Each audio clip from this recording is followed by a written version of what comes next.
오늘 우리에게 들려지는 하나님의 말씀은 요한복음 1장입니다. 요한복음 1장.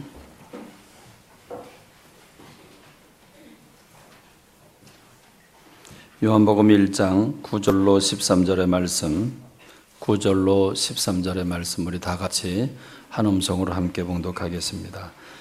참빛 곧 세상에 와서 각 사람에게 비추는 빛이 있었나니 그가 세상에 계셨으며 세상은 그로 말미암아 지은 바 되었으되 세상이 그를 알지 못하였고 자기 땅에 오매 자기 백성이 영접하지 아니하였으나 영접하는 자 곧 그 이름을 믿는 자들에게는 하나님의 자녀가 되는 권세를 주셨으니 이는 혈통으로나 육정으로나 사람의 뜻으로 나지 아니하고 오직 하나님께로부터 난 자들이니라. 아멘. 저는 지난주 여러분과 함께 구원의 확신을 얻지 못하고 신앙생활을 하는 것이 얼마나 어려운가. 살아계신 하나님이 분명히 살아계심에도 불구하고 살아계신 하나님을 만나지 못한 채 교회를 다니고 예배를 드리고 또 교회가 하는 일에 동참을 하고 헌금을 드리고 하는 일들이 쉽지 않겠다 하는 말씀을 여러분과 함께 나눴습니다. 많은 분들은 구원을 사모함에도 불구하고 하나님이 살아계신 것을 한편으로는 믿기도 하지만 어떤 계시나 환상이나 어떤 신비적인 체험을 하지 못해서 마치 구원받지 못한 것처럼 생각하고 구원받기를 사모하는 그런 성도들도 더러들 계십니다. 그런가 하면 구원을 사모함에도 불구하고 어떤 계기나 복음을 구체적으로 접할 계기가 없어서 답답한 마음을 가지고 계시는 분들도 있을 겁니다. 하나님이 살아계시다고 하는데 내게는 그게 느껴지지 않으니 참 답답하다 이렇게 생각하는 사람들도 있었을 것입니다. 그런 점에서 오늘 저는 매주 살아계신 하나님의 말씀을 여러분에게 늘 증거한다고 했습니다마는 오늘 저는 여러분들에게 살아계신 하나님을 만나는 현장의 시간이 되길 간절히 소원합니다. 오늘 만나지 못한 분들은 오늘 주님을 만나는 그런 계기가 되길 간절히 소원합니다. 이미 만난 분들은 내가 받은 구원이 어떤 구원인가를 정리하고 확신하는 그런 시간이 되고, 그렇지 못한 분들에게는 하나님을 만나는 신앙의 고백이 오늘 여러분의 삶 가운데 있길 간절히 소원합니다. 가족 때문에 그냥 교회를 따라다니던 분들 계실 겁니다. 또는 부모 때문에 살아계신 하나님을 만나지 못했음에도 불구하고 부모님들 때문에 교회를 가야만 하는 그런 운명을 가지고 태어난 친구들 있죠. 한편으로는 감사하기도 하지만 한편으로는 지루하고 답답하고 그런 친구들도 있을 것입니다. 오늘 그런 친구들에겐 오늘 이 시간 여러분 생애 가운데 가장 중요한 그런 순간이 되길 간절히 소원합니다. 일생을 사는 동안에 자기 자신을 바꿀 수 있는 몇 번의 찬스가 주어집니다. 오늘 장년부든 또 학생부든 그런 중차대한 순간 찬스가 오늘이 되길 간절히 소원합니다. 오늘 말씀에 마음을 열고 사모하는 마음으로 말씀을 받을 때 그런 권능이 여러분 안에 일어나길 간절히 소원합니다.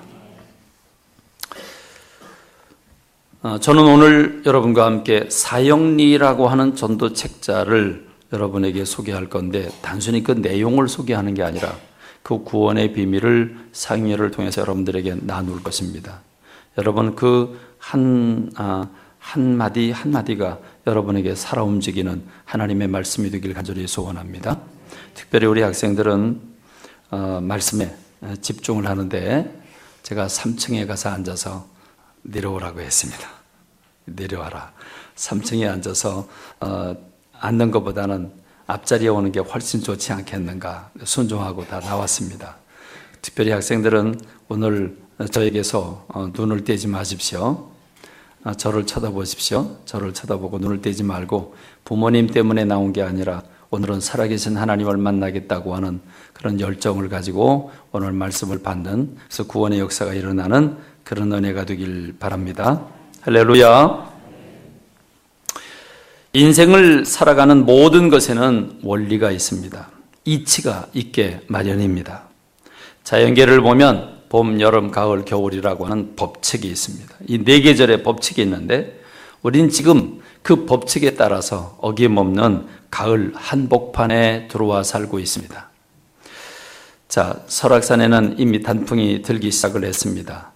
근데 설악산에 갈 곳도 없죠. 우리 동네 여러분의 아파트를 보면 벌써 울긋불긋 물들어가는 단풍을 구경할 수 있을 것입니다. 정선에 가면 그 민둥산이 있는데 그 민둥산에는 억새풀이 장관을 이루고 있다고 그럽니다. 그렇습니다. 딱딱하게 글씨만 보여주지 말고 사진도 좀 보여주죠. 준비 다 됐는데 설악산의 단풍 비록 가서 보진 못해도 좀 잠깐 느끼시기를 바랍니다. 네, 내년까지 보여줄랍니까? 네, 러시아에 가니까 시베리아에는 자작나무가 많아서 전부 노란색이었습니다. 근데 우리나라는 이렇게 빨간 불타는 듯한 그런 단풍을 구경할 수 있죠. 억새풀도 좀 한번 보십시다. 비록 우리가 정선까지 못 가더라도 그 억새풀을 바라보면 참 가을이 왔다라고 하는 걸 우리가 느낄 수 있습니다. 그렇습니다. 여러분, 이 봄, 여름, 가을, 겨울을 무시하고 살 사람은 아무도 없습니다. 무시해서는 안 될 겁니다. 우리는 계절에 따라 맞는 옷을 준비합니다. 그리고 그 계절에 따라서 우리는 생활을 합니다. 제철 음식을 먹습니다. 이 계절을 잘못 관리하면 병이 걸리게 됩니다. 그렇습니다. 이와 같이 하나님과 사람 사이에도 영적인 원리가 있습니다. 이 원리와 이치를 아는 사람과 알지 못하는 사람의 차이는 극과 극 천지 차이를 나타낼 것입니다. 우리는 이것을 가리켜서 사형리다 이렇게 말합니다. 이 사형리라고 하는 말은 영적인 네 가지 원리가 있다는 말입니다. 우리 인간은 영적 존재입니다. 하나님은 우리 인간을 영적 존재로 지었습니다. 학교에서도 어린 시절부터 배우죠. 인간은 만물의 영장이다 그럽니다. 영적인 존재라는 뜻입니다. 그렇습니다. 영적인 존재는 영적인 존재가 살아가야 하는 원리와 법칙이 있다는 말입니다. 그렇습니다. 이 네 가지 법칙에 대해서 오늘 저와 여러분들이 함께 나누기를 간절히 바랍니다. 첫 번째 원리는 하나님은 여러분을 사랑하시고 여러분을 위한 놀라운 계획을 가지고 계시다는 것입니다. 원래 이 사형리는 1대1로 함께 나누어야 효과가 있습니다. 근데 오늘 여러분들이 주님 앞에 분명한 고백을 할 기회가 많지 않았을 것이고 또 아직도 구원의 확신이 없는 분들이 있어서 오늘 여러분들에게 공개적으로 이 말씀을 나누는데 어려움이 있음을 여러분이 기억하시고 여러분의 언어로 받기를 바랍니다. 여러분 한번 이 고백을 이 원리를 여러분에게 적용시켜 볼까요? 여러분의 이름을 한번 넣어 보시기 바랍니다. 하나님은 여러분이라고 하는 자리에 여러분의 이름을 넣어 보세요. 하나님은 나를 사랑하시고 나를 위한 놀라운 계획을 가지고 계시다고 하는 것. 이게 영적인 첫 번째 원리입니다. 저는 어려서부터 하나님을 믿기는 믿었지만 하나님을 1대1로 인격적으로 만나는 경험을 하지 못했습니다. 그러다가 청년 시절이 돼서 평창에서 지난주 여러분과 함께 나눈 대로 제가 낙심한 가운데 그 철야 기도를 하는 가운데 하나님께서 내가 너를 뜻이 있어서 여기에 보내셨다는 음성을 들려주시고 내가 나를 버릴지언정 내가 너를 결코 버리지 않겠다고 하는 음성을 들려주심으로써 저는 하나님의 나를 사랑하시고 나를 향한 계획을 가지고 계시다고 하는 사실을 청년 시절 받아들이고 또 깨닫고 체험하게 됐습니다. 그렇습니다. 그것은 저만이 아니라 모든 세상 사람들을 향한 하나님의 마음이십니다. 하나님의 마음을 담은 성경은 이렇게 말씀을 하십니다. 하나님의 세상을 이처럼 사랑하사 독생자를 주셨으니 이는 저를 믿는 자마다 멸망치 않고 영생을 얻게 하려 하심이니라 그랬습니다. 여러분, 여기서 하나님이 세상을 이처럼 사랑하사 그랬는데 이 세상에다가 여러분의 이름을 넣어보세요. 우리 중학교 1학년부터 한번 이름을 넣어볼까요? 여러분의 이름을 넣어서 한번 다시 한번 읽어보세요. 하나님이 누구를 사랑하사? 여러분의 이름을 넣어보면서 하나님이 나를 사랑하셔서 예수 그리스도를 이 땅에 보내주셨는데 저를 믿는 사람마다 곧 저를 믿는 내가 멸망치 않고 영생을 얻게 하려고 하셨다. 여러분, 이 말씀이 누구에게나 주어진 말씀이지만 오늘 이 시간에 나에게 들려지는 주님의 음성으로, 주님의 초청으로 받아들일 때 구원의 역사가 일어나게 되는 줄로 믿습니다. 여러분, 우리 주님은 주님이 가지고 계신 것 중에 아주 작은 눕갈사탕 몇 개를 우리에게 주신 것이 아닙니다. 더 이상 표현할 수 없는, 무엇과도 바꿀 수 없는 독생하신 그 아들 예수 그리스도를 우리들에게 내어주셨습니다. 십자가에 내어주셨습니다. 여러분 같으면 그렇게 할 수 있었겠습니까? 그렇게 할 수 있겠습니까? 우리 주님이 그렇게 하신 이유가 무엇입니까? 성경은 우리를 향한 하나님의 계획을 이렇게 얘기하고 있습니다. 내가 온 것은 양으로 생명을 얻게 하고 더 풍성히 얻게 하려는 것이라 그랬습니다. 역시 이 말씀도 내게 들려지는 주님의 음성으로 받는다면 주님께서 이 땅에 오신 것은 나로 생명을 얻게 하고 더 풍성히 얻게 하려는 것이라, 이렇게 받아들일 수 있을 것입니다. 그런데 여러분, 왜 대부분의 사람들은 풍성한 삶을 누리지 못하고 괴로워하고 아파하고 짜증내고 다툼과 분열과 이혼, 가출, 여러분 이러면서 세상을 살고 있습니까? 그 이유는 무엇입니까? 그게 영적인 두 번째 원리 때문입니다. 그것은 바로 사람은 죄에 빠져 하나님으로부터 떠나 있기 때문이라고 하는 사실입니다. 죄에 빠진 인간은 하나님의 사랑을 알 수가 없고 하나님의 계획을 알 수가 없습니다. 그리고 그것을 체험할 수가 없습니다. 문제는 사람이 죄에 빠져 있다는 것입니다. 성경은 이렇게 선언합니다. 모든 사람이 죄를 범하였음에 하나님이 영광이 이르지 못했다. 역시 이 말씀도 내게 들은 주님의 음성으로 받는다면 여기 모든 사람이 그랬는데 모든 사람이 아니라 나를 적용하자면, 여러분 나라고 하는 사람이 죄를 범했기 때문에 하나님의 영광에 가까이 가지를 못한다, 이렇게 말할 수 있습니다. 여러분, 내가 죄인이기 때문에, 내가 죄를 범했기 때문에 하나님께 가까이 다가갈 수 없다. 여러분, 인간의 문제는 무엇입니까? 못생긴 게 문제입니까? 돈이 없는 게 문제입니까? 건강을 잃은 것이 문제입니까? 아닙니다. 인간의 문제는 죄에 있습니다. 부인할 수 없는 엄연한 사실 중에 사실, 모든 사람이 죄를 범했다는 것입니다. 우리는 어린아이를 키우면서 이걸 절감합니다.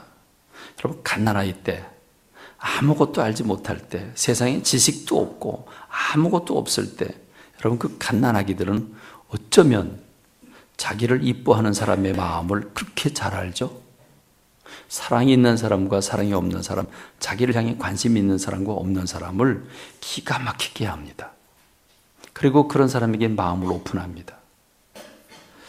자기가 사랑받으려고 하는 본능과 욕심은 아주 강한 욕구로 나타납니다. 여러분, 2-3살만 되면 나쁜 것은 가르쳐주지 않아도 잘합니다. 그런데 아주 좋은 것은, 선한 것은 가르쳐줘도 잘 못합니다. 묘하지 않습니까? 왜 나쁜 것, 악한 건 안 가르쳐줘도 잘합니까? 거짓말하는 거, 욕하는 거, 여러분 정말 시기하고 질투하는 거, 그다음 고집 부리는 거, 여러분 이런 거 안 가르쳐줘도 너무 잘해요. 그런데 꼭 해야 될 걸 가르쳐줘도 그건 잊어먹고 못해요. 묘하죠? 왜 그렇습니까? 인간의 본성 안에 죄가 자리 잡고 있다고 하는 것을 입증해주고 있는 것입니다. 부부간의 갈등이 왜 일어납니까? 성격 차이라고요? 성격은 죄성이 있다는 것을 또 다른 말로 표현한 것입니다. 그렇습니다. 죄를 가진 인간의 자기 욕심이 성격 차이를 만들어낸 것입니다. 부모와 자녀 간의 갈등은 무엇입니까? 역시 동일합니다. 자녀는 아직 가다듬지 못한 자기를 너무 부여잡고 그게 옳은 줄 알고 고집을 부립니다. 부모는 자기가 어른이라고 자녀의 여린 마음을 헤아리지 못하고 자기 입장에서 자녀들을 바라다 볼 때 화가 나고 매를 해도 비인격적인 매를 때리게 됩니다. 각자 부모도 아이도 그 안에 죄성을 가지고 있기 때문에 부모도 상처받고 아이도 상처받게 되는 겁니다. 여러분, 이 세상에는 얼마나 많은 사회 문제가 있습니까? 여러분, 그 사회 문제, 소소한 거짓말로부터 시작을 해서 도둑, 사기, 살인이라고 하는, 전쟁이라고 하는 어마어마한 이런 극에 달하는 죄에 이르기까지 여러분, 그 안에 무엇이 도사리고 있습니까? 그 안에 죄성이 도사리고 있습니다. 시기, 질투, 미움, 다툼, 분열, 성적인 유혹이나 게임의 유혹, 명예와 권력에 대한 욕구, 여러분, 이건 아무리 많이 배워도 다스릴 수가 없고 아무리 많이 가져도 채워질 수 없는 것이 죄성을 가진 인간의 마음입니다. 이 모든 죄는 하나님으로부터 떠나 있게 만들어 놓습니다. 하나님으로부터 떠납니다. 본래 사람은 하나님과 사귀며 살도록 창조되었습니다. 하나님이 인간을 영적 존재로 지으심으로 주님과 더불어 사귐을 갖게 하셨습니다. 그런데 사람은 죄를 지음으로 하나님으로부터 분리가 됐고 자기 마음대로 살려고 하기 때문에 마침내 하나님과의 사귐은 끊어져 버리고 맙니다. 하나님 없이 사는 사람은 행복할 수가 없습니다. 그런데 이 하나님을 떠난 사람들은 적극적일 때에는 하나님께 반항하게 되고 소극적일 때에는 하나님께 대해 무관심하게 됩니다. 그러니까 이것이 다방면의 죄로 나타나게 됩니다. 그래서 하나님을 떠난 인간의 결과는 무엇입니까? 그렇게 몸부림치고 명예와 권력과 부와 쾌락을 추구하다가 만족을 얻지 못하고 마침내 도달하는 최후의 목적지는 어디입니까? 죽음이라고 하는 목적지에 도달하게 됩니다. 예외 없습니다. 모든 사람이 죄를 범하였기 때문에 모든 사람이 죽음에 이르게 됩니다. 그래서 성경은 이렇게 정의합니다. 죄의 삭은 사망이라고. 인간이 왜 죽습니까? 철학자들은 뭐라고 대답을 합니까? 의학자들은 뭐라고 그 원인을 밝혀주고 있습니까? 아무도 밝혀주지 못하는데 성경은 분명히 선언합니다. 죄의 삭은 사망이라고. 이 사망은 영적으로 하나님으로부터 떠나게 되는 분리현상을 가져다 줍니다. 하나님으로부터 떠나 있다고 하는 것, 여러분 이것은 무슨 문제를 가져다 줍니까? 하나님과 우리 사이에 간격이 생겼다는 말. 하나님은 거룩하시고 인간은 죄에 빠져 있어서 반대의 삶을 사는데, 그래서 인간은 이 간격을 좁혀보려고 인간 나름대로 다방면에 안간히 몸부림을 치고 있습니다. 그래서 인류 역사는 선행, 철학, 종교 또는 과학의 힘으로 이 하나님이 주시는 행복을 인간의 힘으로 이루어보겠다고, 풍성한 삶을 살겠다고 부단히도 노력한 역사라고 말할 수 있습니다. 여러분, 그러나 지나간 역사를 돌이켜보면 선행을 한다고 하지만, 구제하고 나누고 한다지만, 여러분 그것은 죄를 가진 사람의 자기를 위장할 뿐입니다. 철학은 우리를 더욱더 혼돈에 빠지게 하고 있습니다. 종교는 많은 세상의 종교가 있지만 그 종교는 사람들을 더욱더 무지하게 만들어 놓습니다. 여러분, 부자가 되면 만족할 수 있습니까? 명예를 얻으면 만족할 수 있습니까? 권력이나 여러분 쾌락을 얻으면 우리가 만족할 수 있습니까? 그 어떤 것도 우리를 만족하지 못하게 하고 오히려 움켜쥐면 줄수록 더 허무하게 만들어 놓는 것이 세상의 것입니다. 과학은 인간의 삶을 편리하게 해준 것 같지만 환경오염을 비롯해서 인간을 나락으로, 그리고 이 지구를 완전히 망가뜨리고 말았습니다. 여러분, 이것이 죄의 결과입니다. 이 두 번째 원리는 아주 심각합니다. 우리를 절망에 빠지게 만들어 놓습니다. 그러나 우리에겐 희망이 있습니다. 바로 예수 그리스도께서 계시기 때문입니다. 이것이 세 번째 영적 원리입니다. 예수 그리스도께서 사람의 죄를 해결하는 유일한 키를 가지고 계시다고 하는 것, 이게 세 번째 원리입니다. 여러분, 우리 모두는 예수님을 통해서 여러분을 향한 하나님의 사랑과 계획을 알게 되고 그것을 체험하게 됩니다. 예수님은 우리를 대신해서 죽으셨습니다. 로마서 5장 8절 말씀에 우리가 아직 죄인 되었을 때에 그리스도께서 우리를 위하여 죽으심으로 하나님께서 우리에게 대한 자기의 사랑을 확정하셨다고 말씀하고 계십니다. 주님은 여기서 그치지 않습니다. 우리를 위해서 죽으신 주님은 부활하심으로 영원한 생명을 소유하고 계십니다.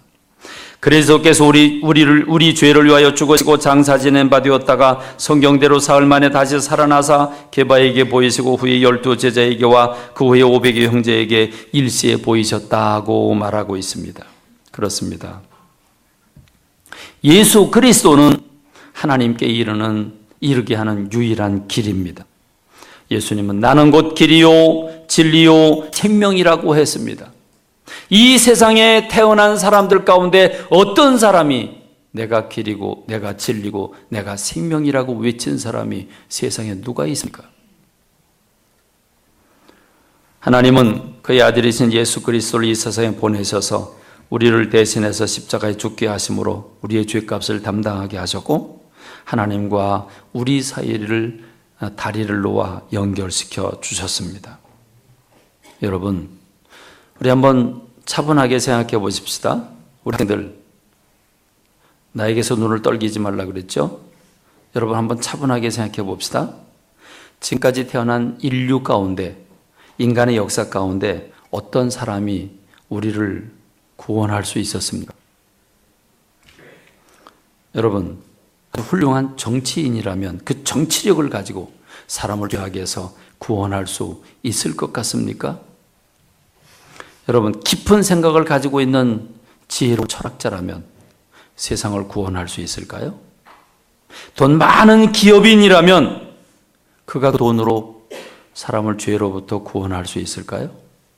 죄성을 가진 인간을 깨끗하게 할 수 있을까요? 사람을 감동시키는 음악가나 예술가, 문학가들이 사람의 죄를 말끔히 씻게 할 수 있을까요? 우리는 그동안 오랜 역사 동안 살았던 많은 사람들을 공부했고 또 지금도 보고 있습니다. 우린 똑똑한 사람 많이 봤습니다. 우린 덕망 있는 사람들도 많이 봤습니다. 그러나 그 모든 유명한 리더들, 철학자들, 예술가들, 예전에 살았거나 지금 살고 있거나 그 사람들의 그 이면에는 숨기고 싶은 것들, 부끄러운 것들, 해서는 안 될 것들을 늘상 우리가 보지 않습니까? 그렇습니다.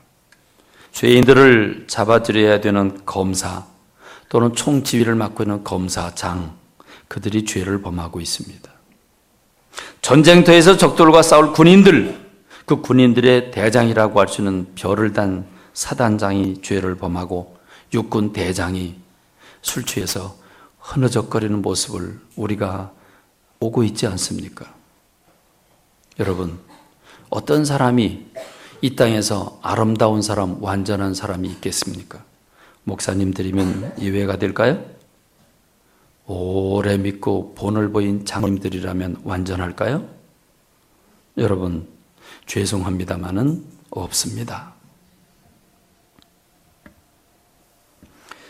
가톨릭에서 성인은 자기의 죄를 자기의 덕으로, 자기의 공로로 충분히 씻고 남아서 다른 사람을 구원시킬 수 있을 만한 능력이 있다고 말하는데 성경에 없습니다. 거짓말입니다.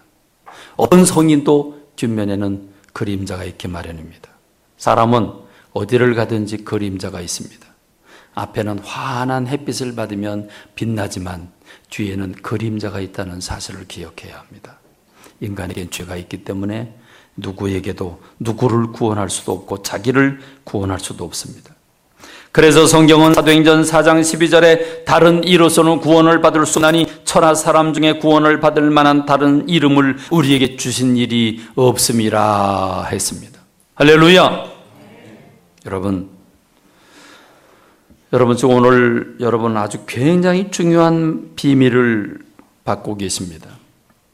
여러분이 미리 알고 믿고 있는 분들은 여러분의 믿음을 정리할 절호의 기회입니다. 여러분, 이 방송을 시청하고 계신 여러분, 예수 그리스도는 여러분의 생명이십니다. 예수 그리스도는 유일한 우리의 소망입니다. 아주 유일한, 다른 길은 없습니다. 오늘 이 시간 여러분은 구원의 길을 알았으면 좋겠습니다. 이 비밀을 아는 것이 구원에 더욱 가까이 달려가기 때문입니다. 다른 길은 없습니다. 여러분 이해가 되십니까? 살펴보십시오. 다른 곳에 길이 있는지. 공부를 잘해서 구원받은 사람이 있습니까? 돈을 많이 벌어서 구원받은 사람이 있습니까? 국회의원 되고 대통령이 되면 구원받습니까? 없습니다. 오히려 돼서는 안 되는 사람들이 국회의원이 되고 대통령이 되고 국가의 원수가 됨으로써 나라가 얼마나 혼란에 빠진 작은 인간의 역사가 얼마나 많습니까? 그렇습니다. 오늘 저는 이 구원의 비밀을 알아야 합니다. 그리고 이 구원의 비밀을 단지 아는 것만으로는 충분하지 않습니다. 우리는 지금까지 세 가지 원리를 깨달았습니다. 자, 우리 학생들 한번 얘기해 볼까요? 첫 번째 원리는 뭐죠? 영적인 세계에 네 가지 원리가 있는데 세 가지를 말씀드렸습니다. 첫 번째 원리는 무엇입니까? 하나님은 우리를 사랑하셔서 우리를 향한 놀라운 계획을 가지고 계시다고 했습니다. 두 번째는 무엇입니까? 문제는 사람들 안에 있는 죄가 하나님을 떠나게 하고 단 한 사람도 예외 없이 모든 사람이 죄를 범함에 사망에 이르게 되었다고 말하고 있고 모든 세상의 불행과 죄악은 이 죄 때문이라고 했습니다. 세 번째는 그래서 절망할 수밖에 없는 인생들에게 희망이 비춰지고 있는데 그것은 예수 그리스도라고 했습니다. 이분이 바로 길이고 진리고 생명이며 그 외에는 어떤 사람도 어떤 곳도 구원의 길이 없다고 말씀을 드렸습니다. 그런데 지금 아주 결정적이고 중요한 것은 이 세 가지 원리를 아는 것만 가지고는 불가능하다고 하는 것입니다. 그래서 마지막 남은 구원의 네 번째 원리는 우리 각 사람이 예수 그리스도를 나의 구주로, 나의 하나님으로 영접해야 한다고 하는 사실입니다. 우리가 예수 그리스도를 영접하면 우리는 우리 각 사람에 대한 하나님의 사랑과 하나님의 계획을 알게 되고 그것을 체험하게 됩니다. 그렇습니다. 오늘 저와 여러분이 오늘 함께 말씀을 나누면서 마지막 얻는 결론은 우리가 예수 그리스도를 1대1로 인격적으로 영접해야 한다고 하는 사실입니다. 성경은 아주 분명하게 선언합니다. 영접하는 자 곧 그 이름을 믿는 자들에게는 하나님의 자녀가 되는 권세를 주셨다고 아주 분명하게 말씀하고 있습니다. 여러분 예수님을 영접한다는 게 무엇입니까? 여러분의 아파트를 생각해 보면 됩니다. 여러분 집에 손님이 왔는데 믿을 손님인지 믿지 못할 손님인지 모릅니다. 그럼 첫 번째 어떻게 합니까? 화면을 통해서 누가 왔나를 확인합니다. 누군지 미심쩍으면 어떻게 합니까? 문고리를 걸고 요만큼 열어줍니다. 얼굴을 반쪽만 보여줍니다. 누군지 확인하기 위해서. 미심쩍으니까. 여러분 그런데 내가 환영할 사람이라면 내가 영접해야 될 사람이라면 어떻게 합니까? 문고리를 벗기고 문을 활짝 열어놓고 어서 들어오시라고 그럽니다. 여러분 이게 영접 아니겠습니까? 이게 영접입니다. 그렇습니다. 예수님을 영접하는 것은 마지막 남은 구원의 길인데 어떻게 하면 예수님을 영접할 수 있습니까? 그것은 바로 믿음이라고 하는 것으로 믿음으로 예수님을 영접합니다. 에베소 2장 8절과 9절에 너희가 그 은혜를 인하여 믿음으로 말미암아 구원을 얻었나니 이것이 너희에게서 난 것이 아니요 하나님의 선물이라 행위에서 난 것이 아니니 이는 누구든지 자랑하지 못하게 하려 함이라 했습니다. 그렇습니다. 우리는 각자 1대1로 이 초청에 응하여 예수 그리스도를 영접해야 됩니다. 예수님께서 말씀하시기를 볼지어다 내가 문 밖에 서서 두드리노니 누구든지 내 음성을 듣고 문을 열면 내가 그에게로 들어가 그로 더불어 먹고 그는 나로 더불어 먹으리라 그랬습니다. 여러분 예수님을 영접한다고 하는 것은 내 중심으로 인생을 살다가 이제는 주님의 중심으로 그 중심을 전환한 것을 의미합니다. 주님이 내 안에 들어오셔서 내 죄를 용서하시고 주님이 원하는 삶을 살도록 그리스도께 내 인생을 맡기는 것을 의미합니다. 이건 대단히 중요한 일입니다. 단지 예수님의 말씀에 그건 참 좋구나, 그렇구나 라고 지적인 동의 정도만 가지고는 되지 않습니다.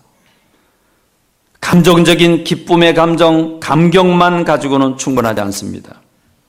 우리는 의지의 행위인 믿음은 의지로 고백하는 것을 의미합니다. 우리는 예수 그리스도를 믿음으로 영접한다고 하는 것은 이제 우리가 그 입술로 내 마음으로 주님을 고백하는 걸 의미합니다. 여러분에게 두 종류의 사람을 보여드리겠습니다. 여러분이 그림을 보십시오. 여러분 이 그림을 보면 두 사람의 종류를 보여주고 있습니다. 왼쪽에 있는 그림을 보시죠, 여러분. 여러분 이 왼쪽에 있는 그림은 어떤 그림을 나타내고 있습니까? 의자에 누가 있습니까? 내가 의자에 앉아 있습니다. 근데 오른쪽 그림엔 누가 있습니까?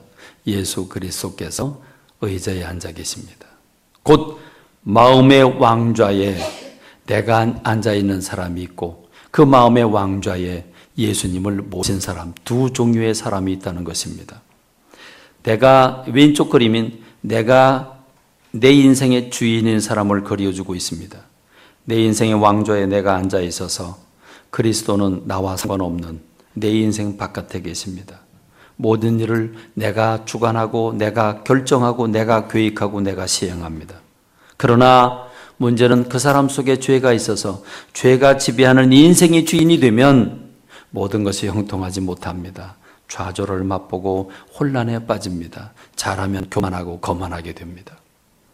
그러나 예수 그리스도가 그 사람의 주인인 사람, 예수님을 모시고 그 마음의 왕좌에 예수님이 앉으시고 나는 그 밑에 내려앉아서 모든 걸 그리스도께 맡기는 사람.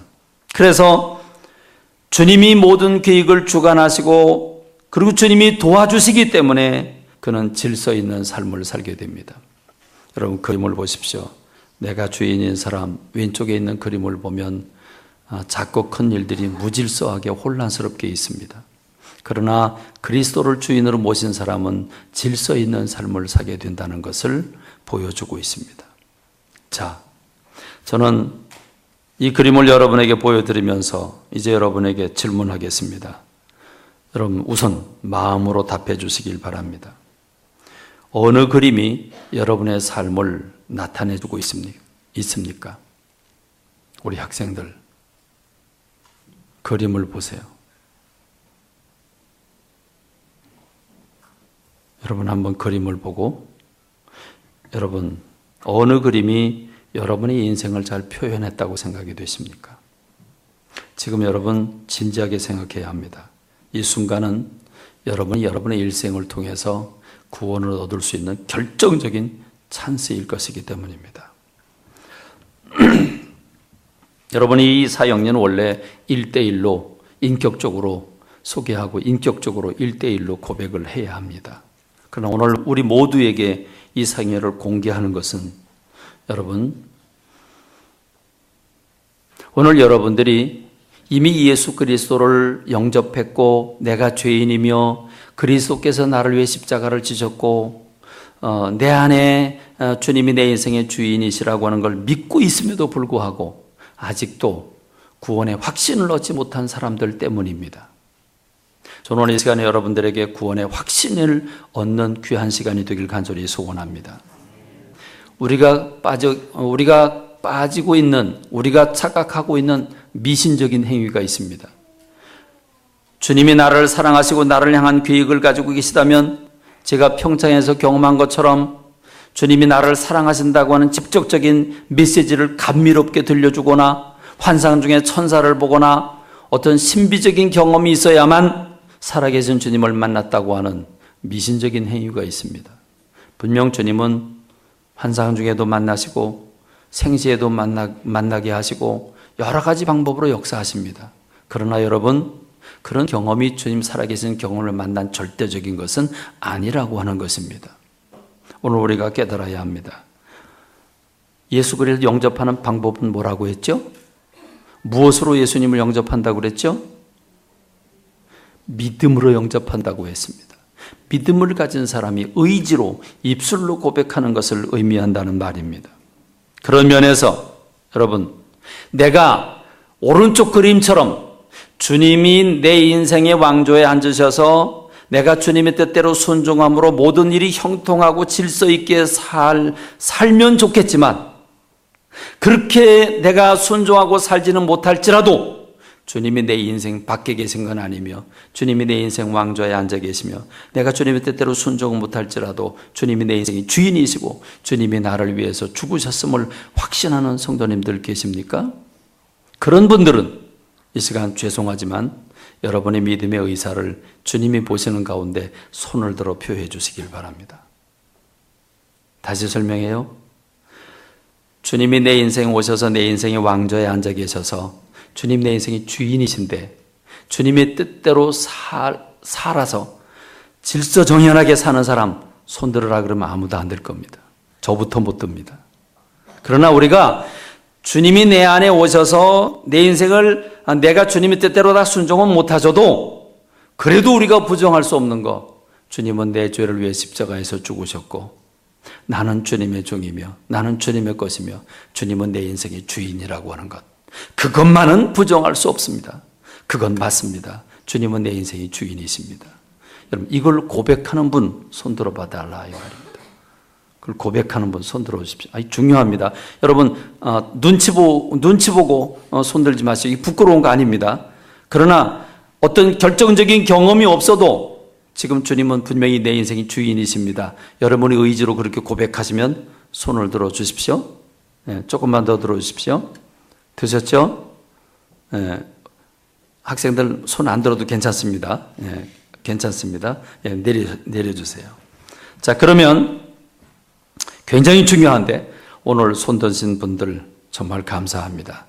여러분이 예수 그리스도를 만났고 예수님의 인생의 주인이 되어 주셔서 내가 주님의 뜻대로는 살지 못할지라도 내가 주님이 내 인생의 주인이 되어 주셔서 그 뜻대로 살기를 소망하는 여러분 이미 구원 받으셨습니다. 하나님은, 주님은 여러분 안에 계십니다. 여러분은 지금 죽는다고 할지라도 천국에서 눈 뜰 것을 의심하지 않는 여러분 되시길 바랍니다. 할렐루야. 자, 그런데 이제 다시 한번 묻겠습니다. 지금까지 내가 살아온 삶의 방법을 보니까 주님을 알기는 알았어요. 예배도 많이 드렸어요. 그런데 진정 주님이 내 주인이 되지는 않았어요. 주님을 모신다고는 했지만 계신지도 잘 몰랐고, 내가 일상생활을 할 때는 내가 결정하고 내 생각대로 살았고 주님이 내 인생의 주인이 아니었어요. 여러분, 그렇게 생각하는 분들이 손을 안 들어도 됩니다마는, 죄송합니다. 오늘 여러분에게 아주 중요한 이 구원의 길을 여러분이 주님 앞에, 인격적인 주님 앞에서 시인하는 그런 결단의 시간이 되기를 위해서 여러분에게 부탁을 드립니다. 예수님이 내 인생의 주인이 되어 주시기를 원하시면 여러분이 주인이며 주님이 내 인생의 주인이 되셔서 내 죄를 사하시고 나를 내 죄 가운데서 구원하실 뿐만 아니라 내 인생의 주인이 되어 주십시오. 이렇게 사모하시면 여러분이 손을 들어주시길 바랍니다. 손을 들어주시기 바랍니다. 굉장히 중요합니다. 여러분, 다시 내리세요.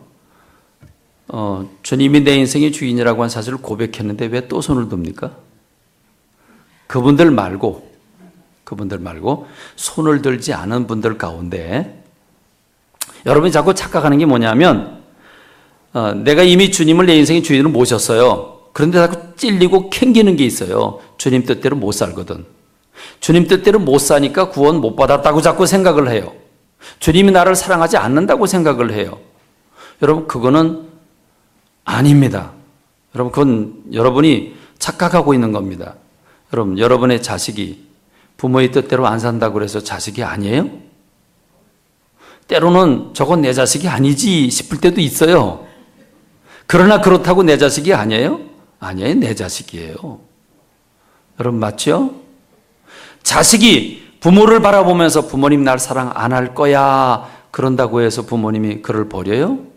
그건 아니잖아요. 그렇죠? 여러분 그 부분 착각하지 않기를 바랍니다. 오늘 제가 지금 여러분들에게 힘주어 말씀드리는 것은 지금 지난 내 삶을 돌이켜보니까 하나님이 나와 상관없었어요. 주님이 내 인생의 주인이 아니셨어요. 내가 내 마음대로 살았고 지금도 내 인생 안에 주님이 안 계셔요. 이런 분들이 지금 이 시간에 주님이 내 인생의 안에 오셔서 내 죄를 용서하시고 내 인생의 주인이 되어 주시길 원합니다. 이렇게 사모하는 분들은 손을 들어 달란 말입니다. 학생들도 괜찮아요. 지금 여러분 학생들도 소원하면 다른 사람 눈치 보지 말고 손을 들어주세요. 그러면 다 눈을 감게 할까요? 중요한 건 주님이 보시는 겁니다. 여러분 주님이 내 인생의 주인이 되시길 원하는 사람들은 지금 손 들어주시길 바랍니다. 예, 괜찮아요. 손 들어요. 예, 우리 학생들도 용기를 내세요. 예. 전 단 한 사람이라도 좋습니다. 손을 들어주세요. 좀 들고 계세요. 우리 학생들 지금까지는 몰랐는데 내가 이 시간에 주님을 내 인생의 주인으로 고백하길 원합니다. 그런 분들은 손을 들어주세요. 자, 그러면 내려주시고요. 손을 안 든 분들은 왜 안 들었는지 내가 잘 모르겠고 많이 답답합니다만은 제가 참겠습니다. 그런데 자, 그러면 이제 어떻게 하면 되겠습니까? 여러분은 지금 이 자리에서 이 순간 예수님을 내 인생의 주인으로 모실 수 있습니다. 자, 어떻게 모실 수 있습니까? 그것은 믿음으로 모시는데 믿음은 어떻게 표현됩니까? 내 입술로 표현됩니다. 여러분의 입술로 기도라고 하는 주님과의 대화를 통해서 주님이 내 인생의 주인이 되어 주시기를 초청할 때 여러분은 주님의 자녀가 됩니다. 자, 제가 여러분과 함께 이렇게 기도할 겁니다. 주 예수님, 나는 주님을 믿고 싶습니다. 십자가에서 죽으심으로 내 죄값을 담당하시니 감사합니다. 지금 나는 내 마음의 문을 열고 예수님을 나의 구주, 나의 하나님으로 영접합니다. 나의 죄를 용서하시고 영생을 주심을 감사합니다. 나를 다스려 주시고 나를 주님이 원하시는 사람으로 만들어 주옵소서. 예수님의 이름으로 기도합니다. 이렇게 기도할 겁니다. 이 내용에 동의를 하고 그렇습니다. 내가 그 기도대로 주님을 영접하기를 원합니다. 여러분 그런 분들은 다시 한번 기회를 드리겠습니다. 좀 부끄럽기도 하고 귀찮기도 하겠지만 다시 한번 좀 손을 들어주세요. 괜찮아요. 손을 들어주세요. 예. 그러면 손을 들어주세요. 확실히 들어주세요. 주님이 보십니다. 그러면 손을 든 분들 그대로 계시고요. 우리 송조인 집사님은 옆에서 도와주시고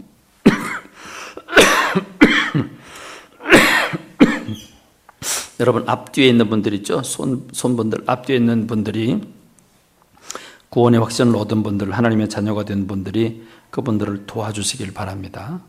이 시간에 같이 기도하겠습니다. 손을 든 분들은 저를 따라서 기도해 주시길 바랍니다. 눈을 뜨고 하셔도 좋습니다. 눈을 감는 것도 괜찮습니다. 자, 저를 따라서 기도해 주시면 좋겠습니다. 주 예수님, 여러분 입을 내주세요. 다른 분들보다는 손을 든 분들이 부끄럽지만 여러분 주님이 지금 듣고 계십니다. 여러분 입술로 고백해 주시길 바랍니다. 속으로 조금 소리를 작게 내도 괜찮습니다. 주 예수님, 나는 주님을 믿고 싶습니다. 십자가에서 죽으심으로 내 죄값을 담당하시니 감사합니다.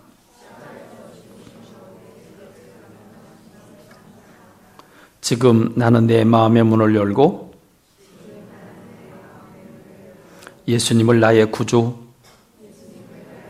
나의 하나님으로 영접합니다. 나의 죄를 용서하시고 영생을 주옵소서. 나를 다스려 주시고 나를 주님이 원하는 사람으로 만들어 주옵소서. 예수님의 이름으로 기도합니다. 아멘. 여러분 박수로 저희들 환영해 주시길 바랍니다. 여러분이 예수님을 모시겠다고 입술로 고백하는 것은 대단히 중요한 일입니다. 여러분 이것보다 더 중요한 일은 없습니다. 로마서 10장 10절의 말씀 보니까 사람이 마음으로 믿어 의에 이르고 입으로 시인하여 구원에 이른다고 했습니다. 그렇습니다. 여러분이 예수님을 모시겠다고 기도함으로써 입술로 시인함으로써 우리 주님이 여러분 안에 임재하셨습니다. 여러분은 이제 주님의 자녀가 되신 겁니다. 자, 여러분은 지금 구원 받으셨습니다. 장난하냐? 뭐 입술로 그렇게 했다고 무슨 구원이 되냐? 아닙니다. 여러분 구원 받으셨습니다. 보십시오. 성경 말씀 요한계시록 3장 20절 볼지어다 내가 문 밖에 서서 두드리노니 누구든지 내 음성을 듣고 문을 열면 내가 그에게로 들어가 그와 더불어 먹고 그는 나와 더불어 먹으리라 했습니다. 누구든지 내 음성을 듣고 문을 열면, 여러분의 마음의 문을 열면 주님 우리 속에 들어오시겠다고 약속하셨습니다. 요한복음 6장 47절에서 약속하셨습니다. 예수님이 친히 주님이 입술로 이렇게 말씀하셨습니다. 진실로 진실로 너에게 이르노니 믿는 자는 영생을 가졌노니라고 했습니다. 우리 학생들 시제를 알죠? 가졌노니라고 하는 것은 현재입니까? 과거입니까? 미래입니까? 여러분 이건 미래가 아닙니다. 과거입니다. 이미 믿었으면 여러분은 영생을 얻었습니다. 할렐루야. 여러분 영생을 얻었음을 확신하시기 바랍니다. 여러분은 지금 죽어도 천국에서 눈 뜰 것입니다. 여러분의 인생은 어떻게 변화가 되었습니까? 어떻게 달라졌습니까? 예수 그리스도께서 여러분 안에 들어와 계십니다. 여러분 모든 죄는 사함을 받았습니다. 여러분은 하나님의 자녀가 되셨습니다. 여러분은 영원한 생명을 얻었습니다. 하나님께서 예비하신 풍성한 새 삶이 이제 시작될 것입니다. 문제는 예수님이 내 안에 오셨지만 주님은 영이시라 눈에 보이지 않기 때문에 느낌이 없을 수도 있습니다. 그러나 느낌이 있다고 해서 더 확실한 것은 아닙니다. 이게 바로 믿음의 고백입니다. 그러므로 여러분 이 말씀을 믿으시고 여러분의 입술로 하나님 앞에 감사하시길 바랍니다. 나를 자녀로 삼아주신 걸 감사합니다. 내가 이제 주님과 더불어 살기를 원합니다. 주님을 내 인생의 주인으로 모십니다. 그 뜻대로 살기를 원합니다. 여러분 다 같이 우리 조용히 묵상하면서 통성으로 기도하는 시간을 갖기로 하겠습니다. 이 시간에 고백한 우리 학생들을 비롯해서 여러 청년 교우들도 계시는데 여러분 주님이 여러분 안에 임재하셨습니다. 이미 이전에도 임재하셨지만 그걸 모르고 계셨으면 오늘 확실하게 체험하는 여러분 되시길 바랍니다. 우리 다 같이 동성으로 기도하겠습니다.